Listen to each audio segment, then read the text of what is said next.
எல்லோருக்கும் வணக்கம். எல்லோரும் எப்படி இருக்கிறீங்க? நம்ம வீடியோ பார்க்குற எல்லாத்துக்கும் ரொம்ப ரொம்ப நன்றிங்க. இன்றைக்கி பார்த்திங்கன்னா கத்திரிக்காய் முருங்கைக்காய் போட்ட சாம்பார் நல்லா இருக்குது. அப்புறம் ரசம். இங்கே பார்த்திங்கன்னா முள்ளங்கி பொரியல் செம்ம டேஸ்ட்டாக இருக்குங்க. எப்படியோ நல்லாயிருக்கும். முள்ளங்கி போட்டு தண்ணி ஊற்றாமல் சாம்பார் பொடி போட்டு வச்சா செம்ம டேஸ்ட்டாக இருக்கும், காரம் சாரமாக.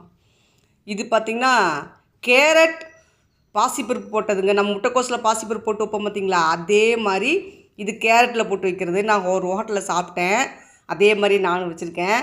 ரொம்ப நல்லா இருக்குங்க. அவ்வளோதாங்க இன்றைக்கி சாப்பாடு.